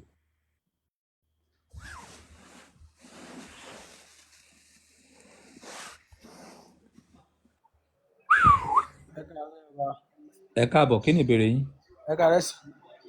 Ìbéèrè mi ni pé according to Bible sir, Bible sọ wípé Genesis chapter 6 verse 11 she's talking about ó ní àwọn ọmọ Olúwa bojú wo ilẹ̀ wọ́n sì rí pé àwọn ọmọ ènìyàn ní ẹwà wọ́n ní wọ́n sì ń fẹ́ aya fúnra wọn and wọ́n fẹ́ aya fúnra wọn ṣé àwọn áńgẹ́lì máa ń dóbò ni àbí wọ́n sì yìbò àwọn ọmọ ènìyàn gẹ́gẹ́ bí a ṣe lóyún Maria àbí mi understand àárín yẹn because Bíbélì ò sọ rárá ó kàn ní wọ́n fẹ́ aya fúnra wọn a dẹ̀ rí kà wípé òun ló jẹ́ kí òmíràn wà ní orí ilẹ̀ and mo fẹ́ kẹ́ ṣàlàyé ibẹ̀ yẹn fún wa dáadáa sir.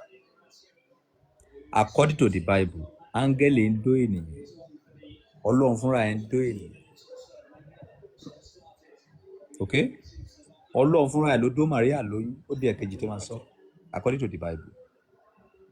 Ní Genesis tí ẹ sọ yìí, àwọn áńgẹ́lì nígbà tí wọ́n yọjú látọ̀run tó ń rí pé àwọn ọmọ ènìyàn rí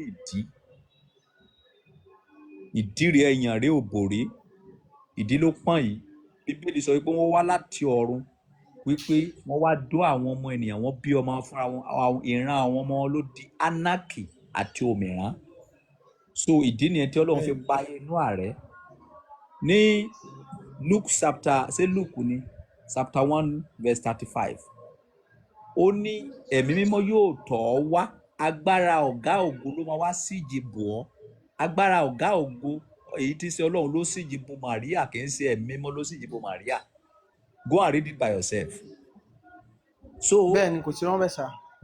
So now bí ọ̀rọ̀ yẹn ṣe wà nínú Bíbélì yẹn kì í ní wípé kẹ́ sọ wípé ẹ ti gbọ́ but má gbà.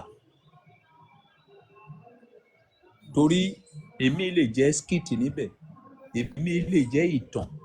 Sẹ́wọ̀n pé tí wọ́n fẹ́ ya skit, sẹ́wọ̀n pé tí àwọn Yorùbá fíìmù náà fẹ́ ya skit, wọ́n lè sọ pé Àjàgùnmàlè bá wọn sọ̀rọ̀ láti òde ọ̀run.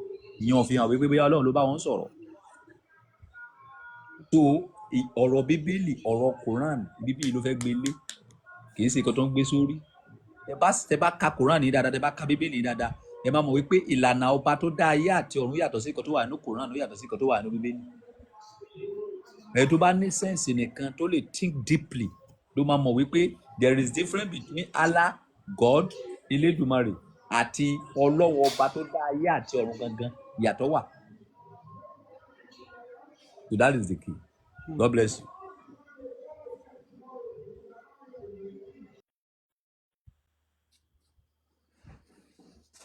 Holy Center Amality.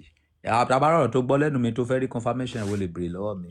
Àwa máa mú confirmation. Kì í sọ̀rọ̀ kí má gbogbo nǹkan mi ó yàtọ̀ gbogbo ọ̀rọ̀ mi tí bá sọ pẹ̀lú reality ni. Hello.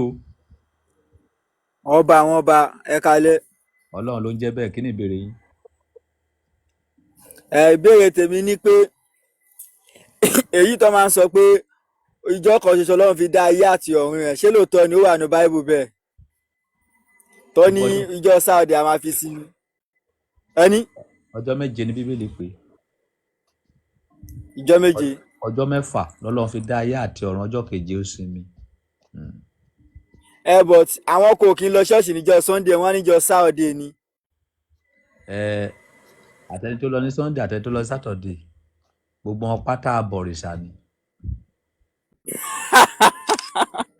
Okay, abọ̀rìṣà ní ogun wọn. Yes, because ẹni tó lọ sí ṣọ́ọ̀ṣì lọ́jọ́ Sunday ó lọ bọ oòrùn ni because Sunday ni. Okay, Sunday confirm. Sunday ọjọ́ tá máa ń bọ oòrùn ni kì í sọ lọ́nà ló ń bọ lọ́jọ́ Sunday. That means àwọn tó lọ Saturday náà kọ́. Àwọn tó lọ sí Saturday yẹn so Saturn náà ló ń bọ ní ọjọ́ Saturday. That means àwọn atáàsì kankan ní méjì la káyé bọ́. ẹ̀yin àwọn atáàsì kankan yẹn àwa neutrally. Mo dúpẹ́ fọlọ́run alihamudulilayi mi ìṣayé wá nìyẹn kò ní bàjẹ́ fún yín táyé máa fi parẹ́ bàbá àgbà. Máa ṣe fàájì ẹ lọ a máa bára wa nínú iná máa fojú ẹ kan màbo nínú iná gbogbo ayé ti mọ̀ pé inú iná. Àbá o. Ẹ káàbọ̀ kí ni ìbéèrè yín? Mi ò kú níbi irun kan ẹni kínkín náà ni bàbá. Mà ṣe o ṣé à ń ṣe kó máa níbí yìí ṣé à ń ṣe kó máa níbí ni.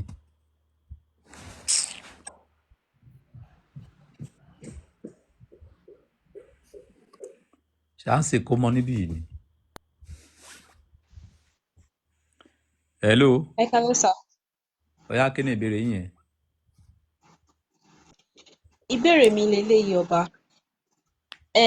Nowadays tí wọ́n bá ń ṣèyàwó àwọn obìnrin nísìn wọ́n ń gbé oyin so instead of bóyá Bible àbí Quran so àwọn kan ń sọ wípé kò lẹ́tọ̀ọ́ pé kò dáa àwọn kan dẹ̀ ń sọ wípé oyin gan pé ó dáa ju Bible àbí kíní tó ń gbé tó ní ègún àti àdúrà nínú lọ kí ni nǹkan tí ẹ rò sí nǹkan yẹn. Ẹni tó bá gbé oyin ó gbé reality ẹni tó bá gbé Bible ó gbé àtọwọ́dá. Okay, ẹ ṣé gan sir. Adùn tó wà nínú oyin Ọlọ́run ló ní ṣùgbọ́n Bíbélì ènìyàn ló kọ.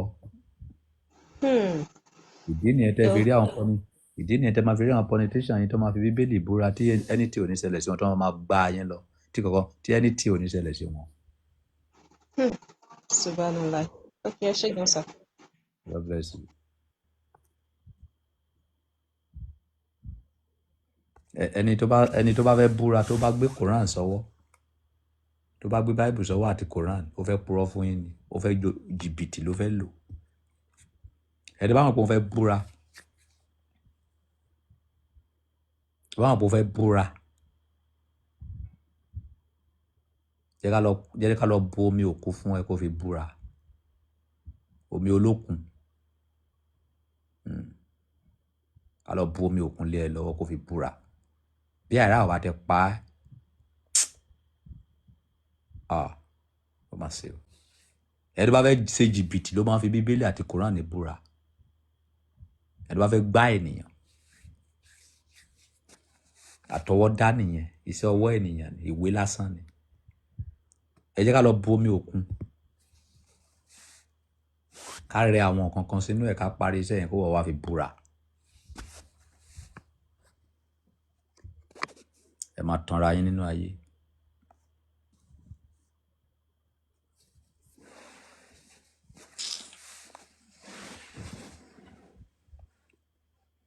Ẹ bá ti rẹ́ni tó ṣẹ̀ tó ti sáré ẹ bá ń gbé Bíbélì máa fi búra ẹ bá ń gbé Kùránì máa fi búra ó fẹ́ gbá yín padà lóhùn. Hello. Ẹ káàbọ̀ kí ni ìbéèrè yín? Ẹ jọ̀ọ́ sà nǹkan kan ò yé mi ní so wọ́n á ní kí n béèrè ó ní àwọn kan ní pé ní torí èmi ti di Christian so àwọn nípa máa ń ṣe òòṣà kan ní ìdílé wa ó ti ń sà ọ̀ èmi ìgbà tí bàbá mi wà àti ìyá mi wọn ò sọ kinní yẹn fèmí èmi ò mọ̀ láti ilẹ̀ pé wọ́n máa ń ṣe nǹkan bẹ́ẹ̀ yẹn. So wọ́n á ní pé tí n bá ṣe kinní yẹn ọ̀nà túbọ̀ là fún mi dáadáa pé a ṣẹ̀ wá láti ọmọ Ọbàtálá èmi ò dẹ̀ mọ̀ láti ilẹ̀ bàbá mi ò sọ ìyá mi ò sọ fún mi tó pé wọ́n kú. So èyí tó wá kú fún mi lẹ́gbọ̀n tẹ́ póbìnrin mo wá bí léèrè wá ní lóòótọ́ ni bọ̀ bí láàpẹ́ tó rí pé èmi dẹ̀ di Christianity mọ̀ pé ṣé mo lè ṣe kinní àbí tí n bá ṣe ṣé ìrora pé mo ṣe ẹbọ àbí báwo torí àárín òye mi. Sir. Follow your heart. Okay, sir. Ẹ ṣé gan sir. God bless.